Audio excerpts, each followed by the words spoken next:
And I always make sure I keep rotating the texture to match the geometry, the angle of the model itself.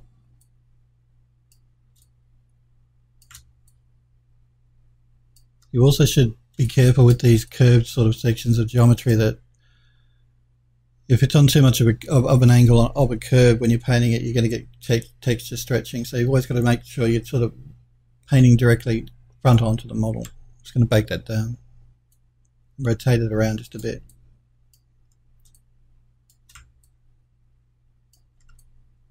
Yeah, because that texture stretching will look like the texture is run down the side of the model. It won't paint straight on. Let's bake that down and change our layer style here. I think we'll go with an add on this one and pull it back.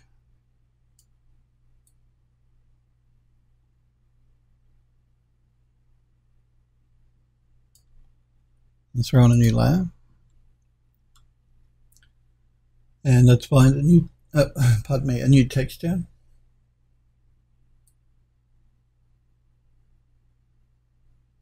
I think we'll go with a darker look this time. So I'm looking for a texture that where the black of it has an interesting pattern. That's what I'm doing when I'm looking at these textures. I decide if I want the white to paint in the white or the black, and then I choose a texture that has interesting variation in that color I want. This one should be quite good. Let's use it for, again, let's do the top layer here. I'm just going to rotate our texture around 180 degrees and position our model so that our masking again is taking effect. I'm going to scale that up. Not too much though. And again, we're on a new layer. I'm going to paint that in.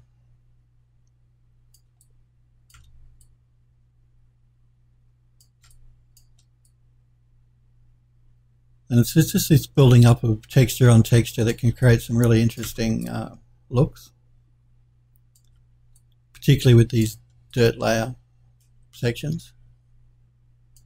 Let's bake that down. And let's add it down here along this bottom edge. Scale it back a bit to fit the section we're painting in a little better. Paint that in.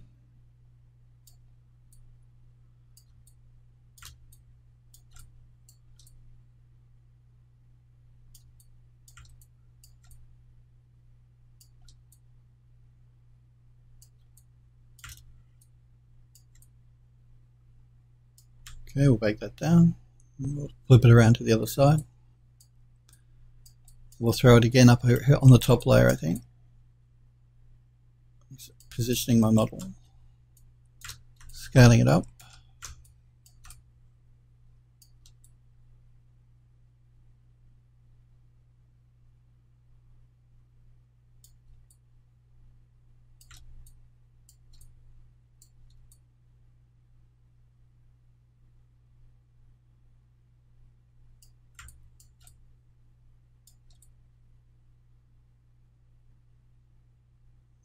Okay. We'll bake that down. We might do this bottom edge down here as well, I think.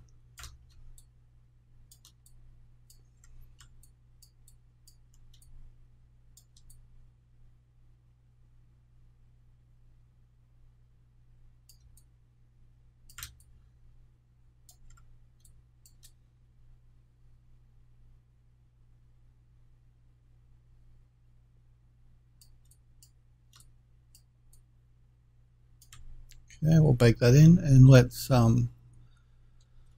change our layer style here, probably to a multiply,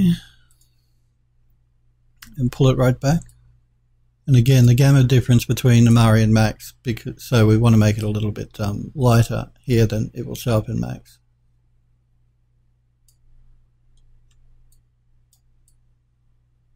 All right, let's throw our general dirt texture down. So throw on a new layer. And let's grab another texture here. If you double click a texture map in Mari, it'll show you a preview of the image without actually pulling it into the viewport here to paint. I generally just prefer to pull it in though and have a look at it that way, just as easy and quick.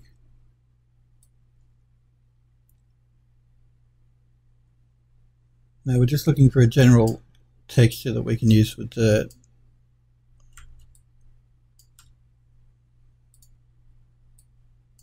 I know we've used this one. We could use that one again, that wouldn't be a problem. This one might be better though, so let's angle our model here.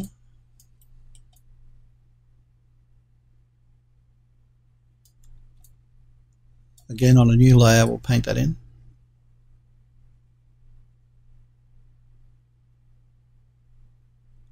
Again, I'm not being precious at all, I'm just quickly going over it all. Just making sure that they blend here where they meet.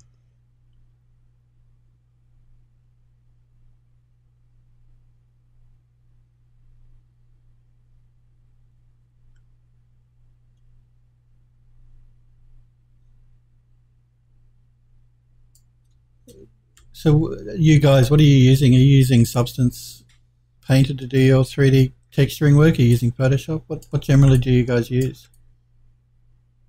I know a few people I've spoken to said that they use Substance Painter. Others have said they just texture in Photoshop. They're all valid. They're good programs. All right. We hit that edge there. So what I might do is... actually, before we do that, let's change the layer style. We'll see how noticeable that is. Let's try multiply. Use GIMP, Galen. Cool.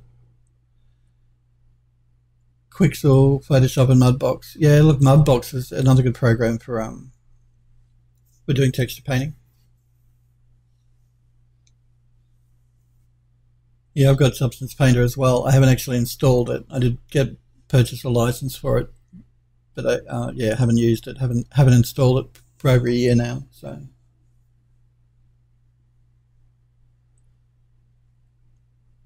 cool. Yeah, it'll be good for organic sculpting, Smurfberry.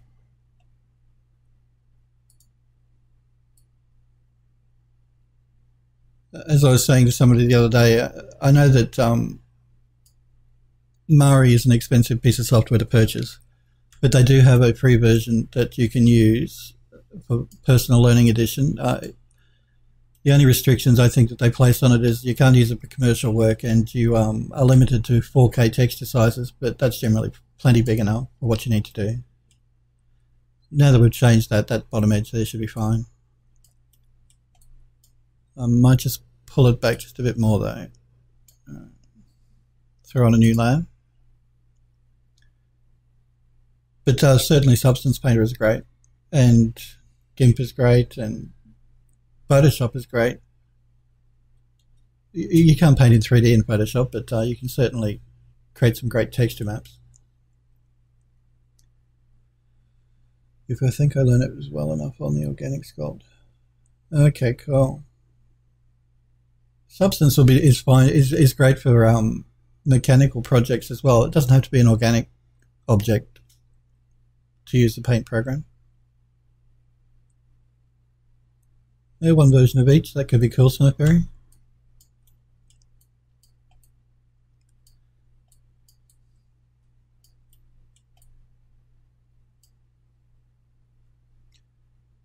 Yeah, I wouldn't do 3D painting in Photoshop, even though the newer versions you can. It's too fiddly and it doesn't work really well. I know the 3D Studio Max though has its own paint program as well. You don't need to use a third party. It's very basic, but it gets the job done. If you just need to do some touch-up work here and there, you can do it all in Photoshop, in Max itself. I don't know if Maya has that or Blender. They probably may have.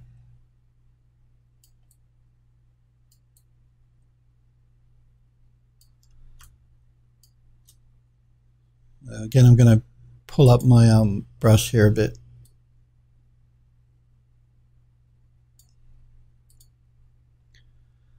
Again, I'm working on a new layer.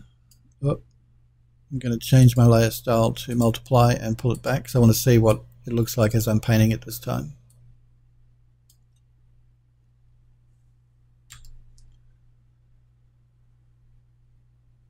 Yeah, it's the same with Max. It has a paint. You can paint on models in Max, but it's not the best. So it's like I said, it's really basic. Yeah, I thought Blender would have had it as well, Gail, and most of them do now. I think they realise that the advantage that people have to be able to paint on a 3D model. So they made basic versions of it and put it into their 3D software, Autodesk. But it's nowhere near as good as using a dedicated program for it.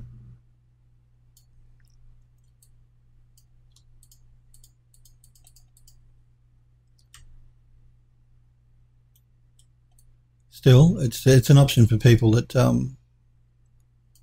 perhaps can't get anything else. So I'm going to pull that back a bit. Hey, Snapper Echo. There's a plugin, is that cool? Is that a plugin for Maya, Max, Blender? What are we talking here? Max? Or Maya, was it?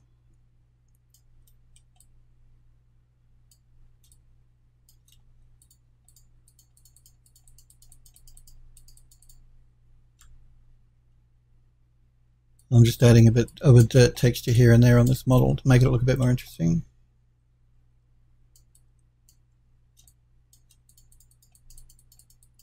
Not over everything, just in spots. Blender, okay, cool. And I may throw some through here as well, I think.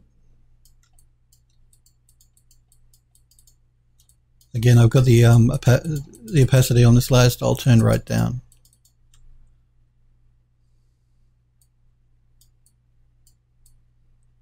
We might not forget the top, we might do a bit up there as well.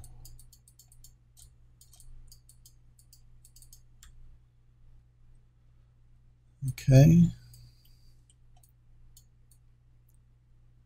All right, let's pull this one and back into Max and have a look at it as well. It may need something through there, but we'll have a look. So again, we're going to save our project. And we will export flattened on this one.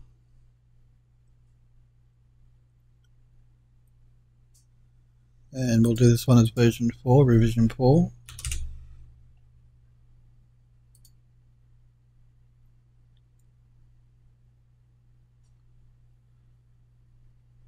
Okay. Let's set up our shader in Max. So we'll open the material editor. Again, we're working this way.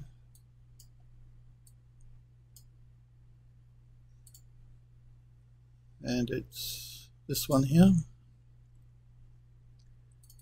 Like I was saying, I use Targa, but any lossless image format will be fine. I know Galen uses PNG. That's another lossless texture format. Like I was saying, I get into the habit of using Targa because a lot of studios, when they send their work to different people, have a preference for Targa or TIFF generally. But TIFF is a very large file format. You'll go through a lot of hard drive space. Targa is a good balance between the two. Okay, so we have that there. We've turned on show. Let's pull in on our model a bit. And isolate our selection and ungroup it.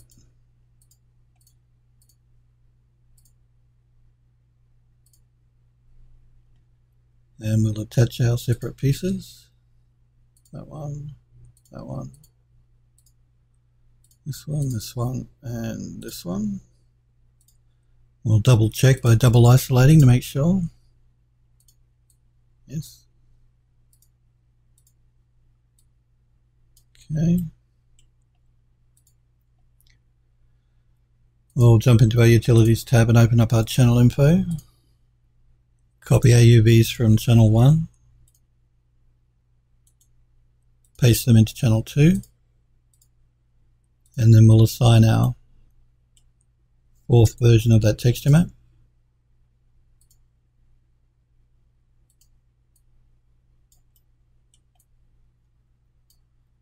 Okay, so we have virtually one here that has none of these white marks on the front. one that has a slight white mark here on that corner, one here that has that white mark on the front, and one here that has that white mark there on the front, and one here on the side. So that should give us enough variation now that we can start copying that around the outside of the terrace. So let's do that. We will isolate, ungroup,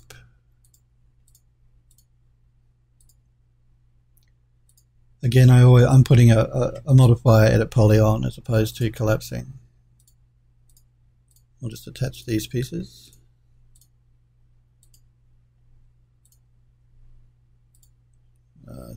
Isolate again just to check that we have them all, we didn't forget one. Exit isolation mode, go back into utilities. Before we do that, okay.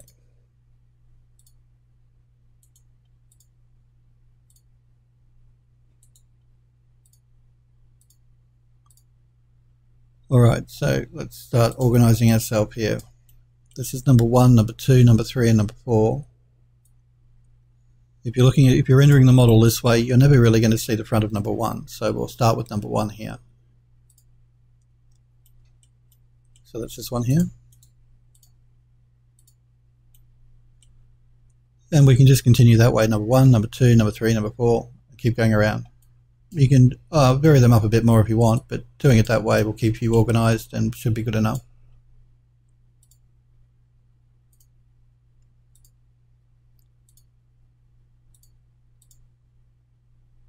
Okay.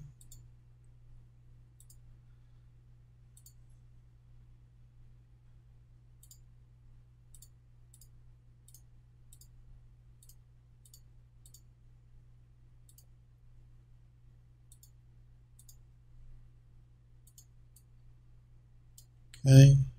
It always pays just to double isolate to make sure that you do get them all.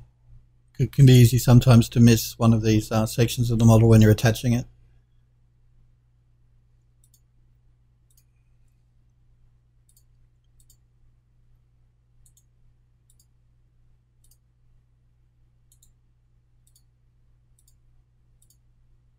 So now we'll go to number 2.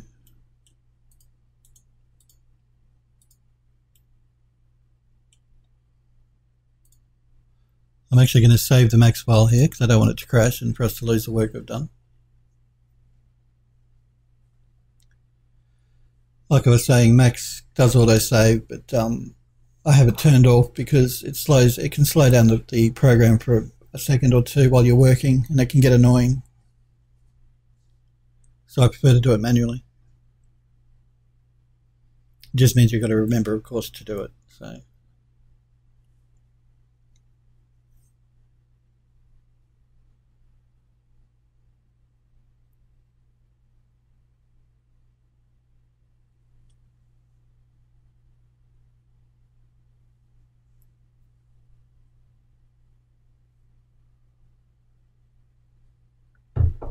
Okay.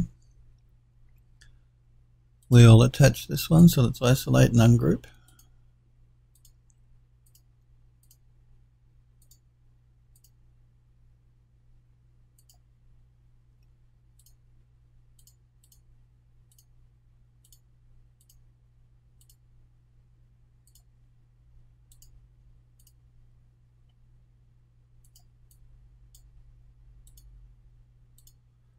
When we come to soften the edges, we'll do it on one and then we'll copy the chamfer between them. So we don't have to do it for each individual one. Let's select that one. And again, we'll copy our UVs and paste them into this one. So we're on number 2 there. We'll go with number 3 now.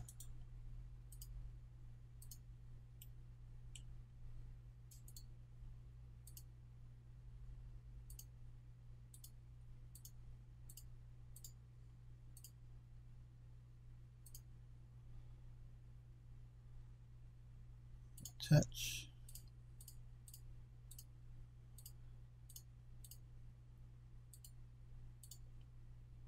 and double isolate to make sure. Looks good.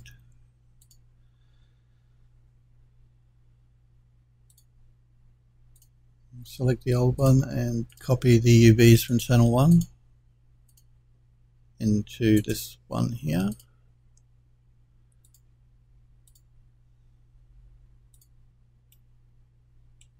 And let's do number 4 on that one.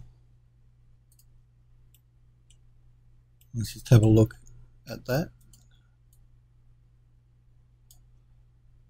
So as you can see, you're not going to notice the repetition, because by the time you get to the 4th one again, if you're rendering the model from different angles, you're not going to see it so much. You may see, where are we? 1, 2, 3, 4. That's the 4th texture there. This is the 4th texture here. You're not going to be seeing that texture at the same time on any angle. That's why we can copy it around without people noticing when they do their renders. So we'll just pull back a bit and have a look at that model from the side. Like I said, I think when we texture up these columns and these supports, it'll help to lift the white columns here in the center. If it doesn't, then I may bring that texture into Photoshop and just do some color correction to lift it a bit so that they pop a bit more. But I'll wait until we get some of these textured up before I decide on that. And the same with the banisters here. I may bring that into Photoshop and do some color correction on it. But I'll see what it looks like once we get the rest of them done.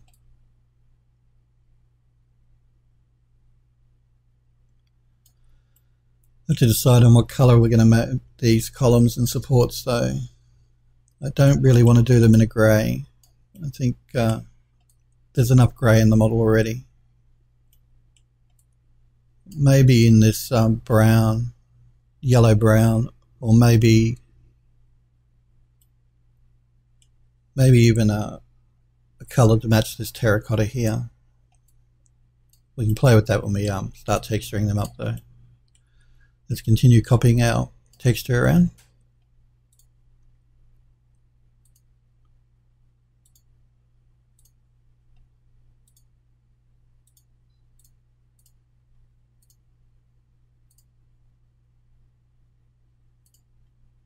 That one, that one. Oh.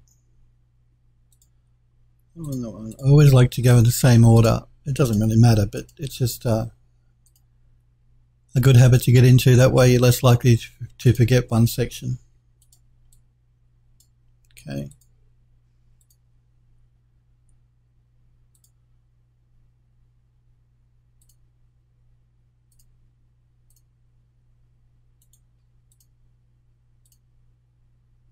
As I was explaining, if you ever can't paste the UVs into a copy, it means that there's some difference in the underlying geometry.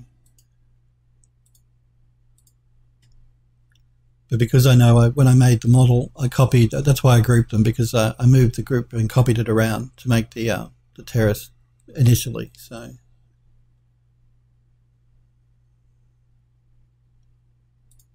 let's jump back now to texture number 1.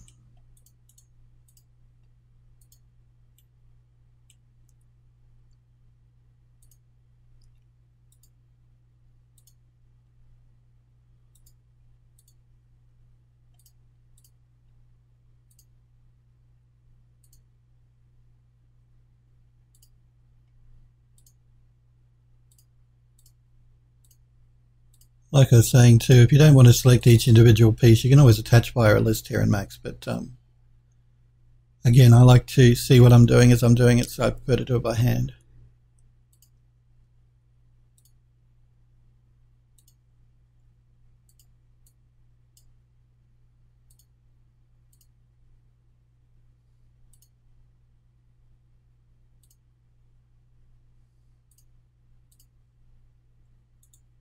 Copy and paste.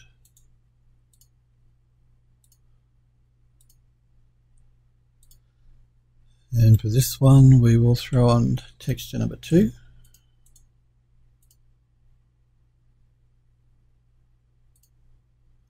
Now, as I was saying, this large section here, we're not going to be able to copy and paste the UVs between them because the geometry is different. So we'll have to texture this piece uniquely and individually. But that's fine because it'll just give us a little bit more variation. But we'll ignore that piece for now and keep continuing around the outside here.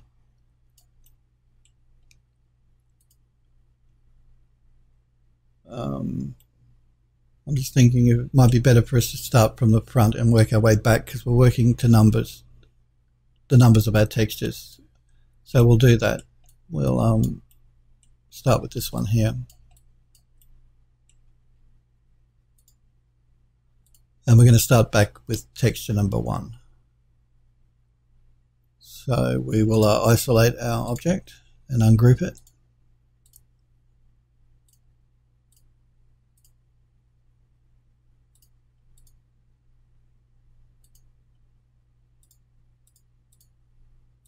Attach all our pieces together.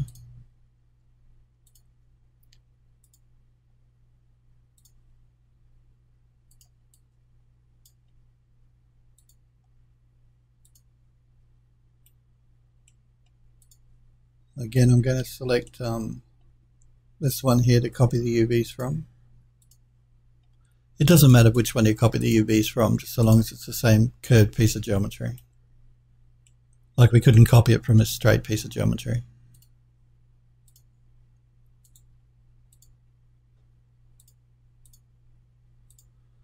And as I was saying, we're going to jump back now to number 1 because we've moved around to the other side here from back here.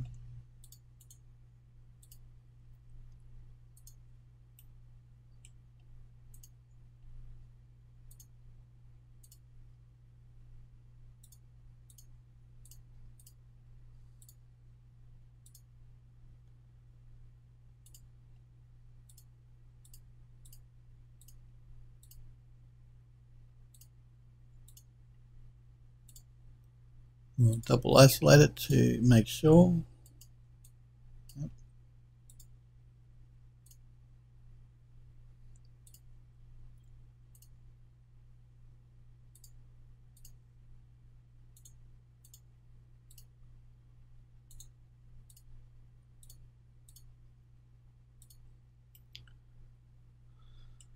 And now we'll go to number 2.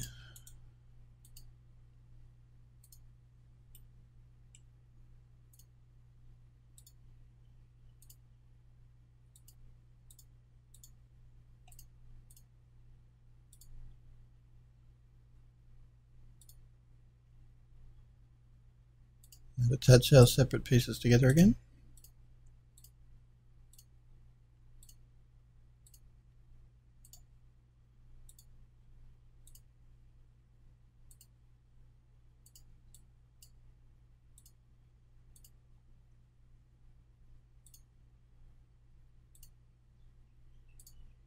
And copy our UVs across.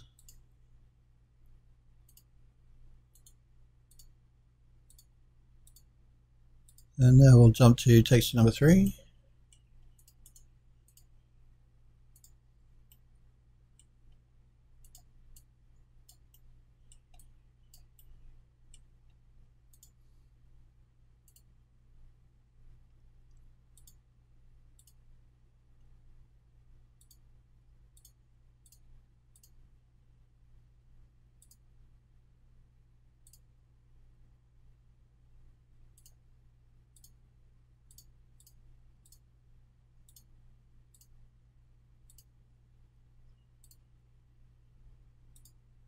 Double isolate again just to make sure we have them all.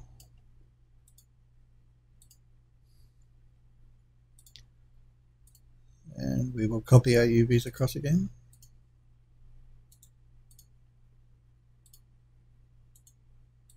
It can get a bit tedious, but it's less tedious than having to texture up each individual piece, trust me. And now we'll go with texture number 4. Alright, now we can jump back to texture 1. So once we've attached this one,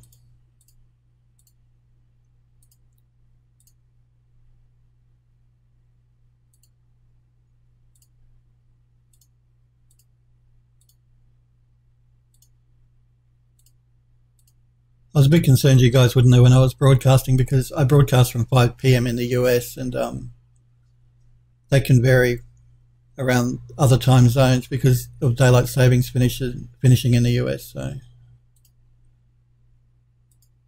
let's double isolate that to make sure. And I know it can get a bit confusing sometimes for people. On my webpage, though, under social media, you'll see a section with Twitter and when I post, and there's a live link there which will tell you what the current Pacific Standard Time is in the US, so you can find out that way if you're ever not sure. And isolate. Okay, let's copy our UVs across.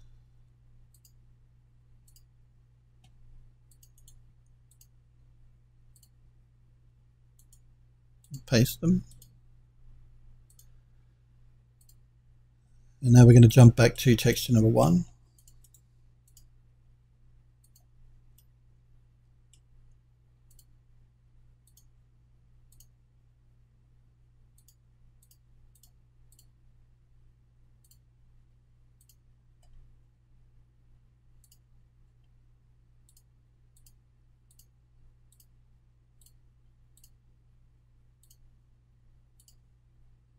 Now I probably don't need to keep double isolating these because I know that it's 5 pieces to attach this, so long as I'm counting as I'm attaching, I should be fine.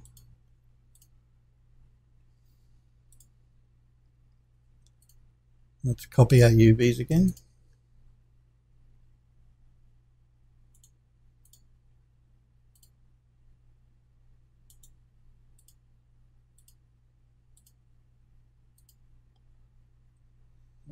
Now we're going to the texture 2.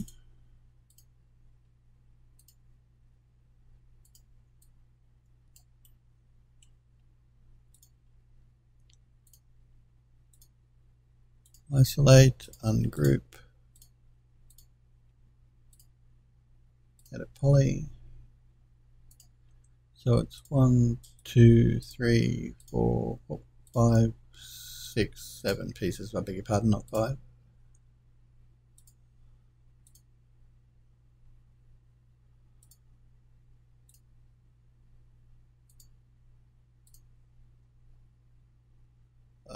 I selected the wrong object, okay. Copy and paste. And this should be texture number 3, yes.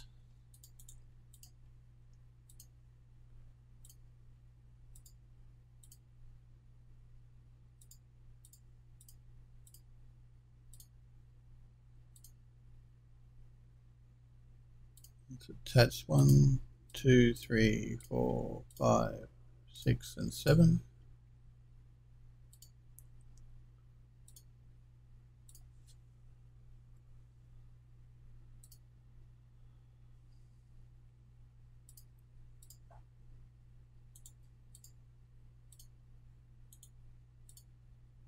Paste our UVs across. And now we're at texture number 4.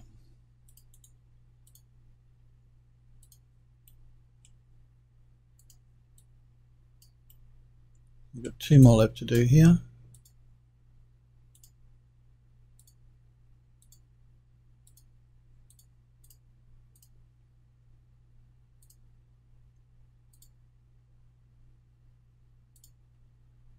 One, 2, 3, 4, 5, 6, and 7.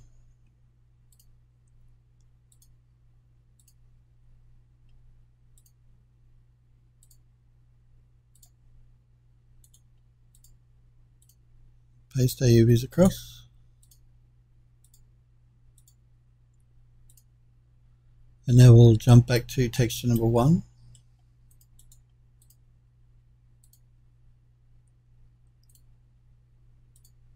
We'll isolate you and ungroup you. Throw on an edit poly and attach. 1, 2, 3, 4, 5, 6, and 7.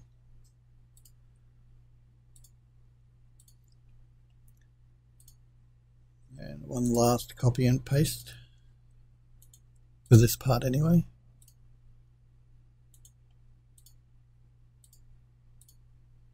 And we'll assign texture number 2. Alright. So now we have textured up all of those small outer facing curved sections. We still have to create a unique texture for this larger piece here at the back. And we also want to do 2 unique textures here for these inner pieces. I'll only do 2, and I'll copy them across. I mean, if you really wanted to be extra specially careful, you could probably do them all uniquely. I think we'll try doing 2 and see if we notice the repetition. But because they're partially hidden behind these statues, I don't think you're going to notice that you're only using 2 that are copied across, even though they are in the same view at the same time, because they're partially hidden. So I think 2 will be enough, but they'll have to be done uniquely as well. So all we've got left to do now is to bevel the edges of these curved sections here. But I think we'll wait to do that until we've textured up these other sections, because I want to copy and paste the bevel between them all. And it'll just be easier to do it once the complete terrace texturing is finished here on this top banister section.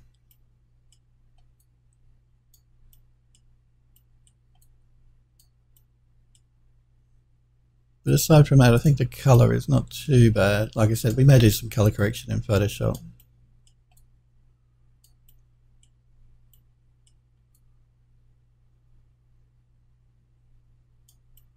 I think.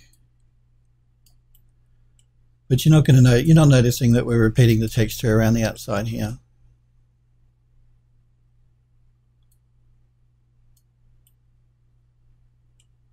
Because you'll never see the 2 sections in a render at the same time. So 4 variations is plenty.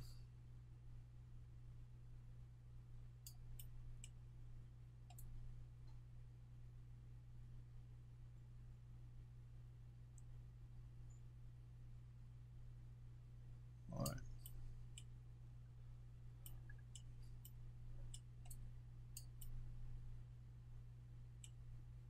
I think we may leave it there for today, guys. I will be back on again tomorrow, and we should be able to hopefully finish up texturing these banisters then. And then we can move on to doing the final texturing on the columns here. And that should have the complete model then textured up, and then we just have to bring in the statues and grow the ivy before we can export it and start doing some beauty renders in Eon View. So tomorrow we'll continue on with finishing off the texturing on these inner curved pieces and the back piece there. Thank you guys very much for joining me and watching. I appreciate it. Remember, I'm always posting my Twitter page 15 minutes before I'm about to go live, so if you're not sure, then you can keep an eye on my Twitter page. I will be back on again tomorrow at 5 p.m. Pacific time in the US. That's 12 p.m. in Australia and 1 a.m. in the UK. Again, like I said, thank you guys very much for watching. I'll hopefully see you tomorrow. See you guys.